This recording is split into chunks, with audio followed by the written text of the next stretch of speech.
Today, let's talk about one guy, Dimon, the boss of the world's biggest bank, JPMorgan. Back in 2017, he stood in front of a CNBC camera and said, Bitcoin is a fraud. It's worse than tulip bulbs. In 2021, he doubled down, saying Bitcoin is worthless. Then, just last week, on May 29, 2026, the same man at the Reagan Forum said, I do think Bitcoin will replace financial markets infrastructure. Do you think he changed his mind? I've been in this industry for almost 10 years, and every single time big institutions start shifting their positions, there's always a card you haven't seen yet. Don't oversimplify this. This isn't a surrender story. This is a takeover story.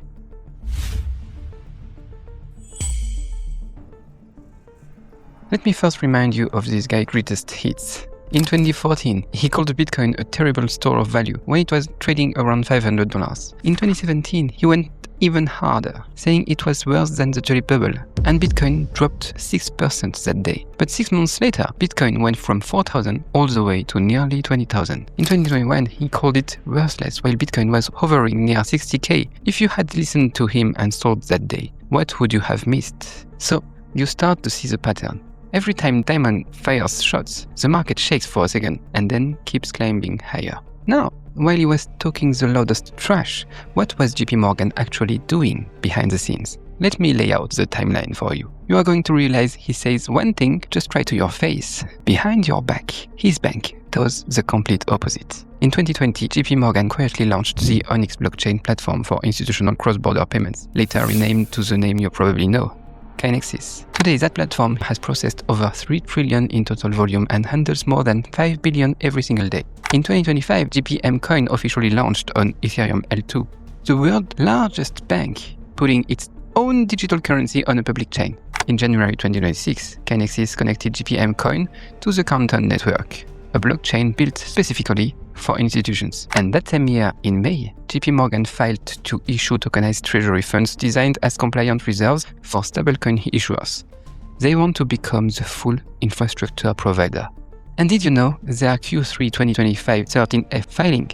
It shows JPMorgan holding 5.28 million shares of BlackRock's Bitcoin ETF, worth about 343 million. Connect the dots. Building their own chain, going on public chain, connecting to institutional networks, issuing tokenized assets, and quietly buying BTC ETFs. This has been a deliberate strategy, executed since 2020, talking smack with their mouth while building everything with their hands, waiting until the regulatory doors finally open before stepping out to speak. Dimon never actually thought crypto was a scam. He was simply waiting for the right moment when he could enter and control the game. So my take is this. Every word he says has never been his real opinion. It's always been a time management tool. When he attacks, it's to drive down entry prices. Now that he's speaking positively, it's because the empire is already built and it's time to shape the narrative. So why did he choose exactly this moment to speak up?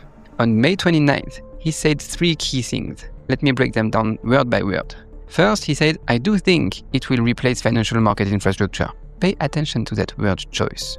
He didn't say currency, nor investment, but infrastructure. It's the underlying rails. That's institutional language, not language meant for you and me, But once you understand that word, you understand what he is really saying. Then, he said, Fedwire is 5 days a week and 10 hours a day. Why not 20 hours a day? Fedwire is America's core interbank settlement system. 5 days a week, 10 hours a day. That 1970s logic still running today. It feels pretty ridiculous to me too now. So he is openly mocking America's own system while giving a nice advertisement for his own JPM coin, because they've already achieved 24/7.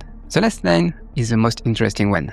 Crypto firms correctly identified inefficiencies in the current financial system. Crypto companies were right. After almost a decade of bashing them, he publicly admits in a formal setting that they identified real problems in traditional finance. Don't you find that interesting? But be careful. Admitting the opponent found the problems doesn't mean he wants to help the opponent solve them. He wants to solve them for himself, not for us. In that same forum, he called Coinbase CEO Brian Armstrong full of shit and clearly stated opposition to the Clarity Act provision that would let stablecoins pay interest to users. He said, we have like 84 regulators all over us. We are just saying it should be fair and equal. Period. Sounds fair, right? Every time I hear that kind of talk, something feels off. This is using regulation as a weapon to keep competitors out. Wall Street has been playing this game for decades. So let's pause for a second and think about one question. Dimon didn't just discover that blockchain is useful today. He has known for a long time. He was already building Kinexys in 2020, and in his 2022 shareholder letter, he wrote that DeFi and blockchain are real, new technologies. So why didn't he say it in 2020? Why not in 2022? Why was he still bashing it in 2024? Why exactly in 2026 did he finally stand up at the Reagan Forum and said it out loud? The answer isn't that he changed his mind. The answer is, in 2026, regulation finally opened the door for him. The SEC approved spot Bitcoin ETFs, opening compliant channels. The Clarity Act is advancing in the Senate, with token classification and stablecoin frameworks taking shape. Banks can now legally hold, issue, and settle digital assets. That's the real reason he chose to speak. Otherwise, why wait all these years? So now you understand. Before, crypto was a threat to banks. Now, banks are getting ready to own crypto. This isn't a change of attitude. This is waiting for the right opportunity. Wall Street didn't adopt crypto. Wall Street waited until it could own crypto. That's what actually happened in 2026. If you're interested in this tech, you can check out my dedicated video analyzing who is really conquering whom between crypto and Wall Street. It will really open your eyes. So now, I've been running in this space for nearly 10 years. And one thing has slowly become my intuition. The people you really need to watch out for aren't the ones openly opposing you. It's the ones who suddenly start embracing you. Because sometimes an embrace is actually absorption, not acceptance. You get what I'm saying? Let me read you the bank's real inner logic in 3 short lines. Blockchain without Bitcoin, tokenization without decentralization, innovation without losing control. That's what they want. They want the efficiency of blockchain, 24/7 settlement, programmable compliance, instant cross-border payments. But they don't want the spirit of blockchain. Permissionless, censorship-resistant, no one in charge. That's exactly why Dimon can say blockchain will replace financial infrastructure on one hand, while working to suppress stablecoin yields and fighting crypto-friendly provisions in the Clarity Act on the other. He's accepting the kind of blockchain he can control, not the one you hold in your hands. Let me broaden the perspective a bit. I know some people will ask, what about BlackRock? What about Fidelity? What about Coinbase? What about Robinhood? Yes, traditional institutions are all flooding in. This is bigger than just JPMorgan. The real issue isn't banks versus crypto.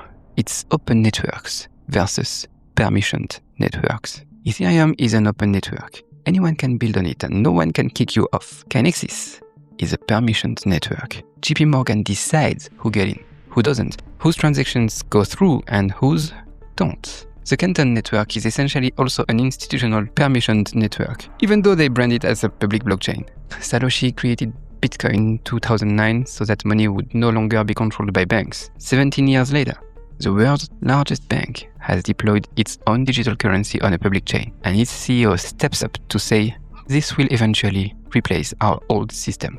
Did the dream win, or was the dream absorbed? Enough with the big picture. Now, let's bring it back to you.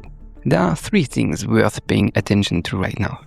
First, the RWA sector, tokenized treasuries, bonds, real estate. This is the main on-ramp for institutional capital into the on-chain world, and both JPMorgan and BlackRock are building it. In May 2026, JPMorgan already filed for a tokenized treasury fund. This narrative is only going to get stronger over the next 2 years. Projects in this space are worth keeping a close eye on. Second, watch the final version of the Clarity Act very carefully. The bill is moving through the Senate right now. The core fight is whether stablecoins can pay interest to users and how DeFi regulatory boundaries get defined. Banks, they are lobbying to keep it tight. Crypto is lobbying for openness. The final text will directly decide how much room DeFi actually has to survive. And finally, and I think this is the most important maybe, learn how to spot pseudo-decentralized projects. Over the next 2 years, more and more products will wear the blockchain label, but will be centralized at their core. We really need to keep our eyes open. So check for the simplest criteria. Who controls the validator nodes? If nodes require permission to join, that chain is not decentralized. Who controls upgrade rights? If upgrades are decided by a single company, not decentralized. Who can freeze your assets? If someone on the chain can freeze your money, that chain was never designed for you. Kinexys fails all these 3 tests. It's all JPMorgan. In other words, whether your assets are safe is up to JPMorgan. Ethereum passes all 3 tests. No single person is in charge. That's true decentralization, and also its real value. The people who actually make money aren't the ones chasing narratives. They are the ones who were already positioned before each narrative even started. So watch for all that. At the end of the day, Dimon didn't change his view on crypto. He changed his timing. Once the regulatory framework took shape, compliant channels opened, and banks could legally build their own empires on-chain, the best time for bashing past and the time for embracing arrived. But embracing doesn't mean accepting, as we just said. What he is lobbying for in Congress is to put crypto companies in the same cage, then use the banner of fair competition so his permissions and chains can crush open networks. I really think this move is pretty ruthless. The most interesting thing about this market is that a lot of people think they are chasing opportunities, but they are actually just willingly carrying this silent share for people who already made it ashore. Crypto's biggest enemy might not be regulation or bear markets. It might be successful absorption by the mainstream financial system, turning it into their tool instead of your weapon. Do you think this ending will happen? Alright, that's it for today's video. If you enjoyed this one, please like, comment and share it. If you think I did a good job explaining all that, go ahead and subscribe, click on the notification bell, join my Telegram if you want to discuss directly with me. The link is in the description just below. Next episode, I'm planning to break down the Clarity Act in detail. If it passes, it will directly decide how much your DeFi positions are actually worth.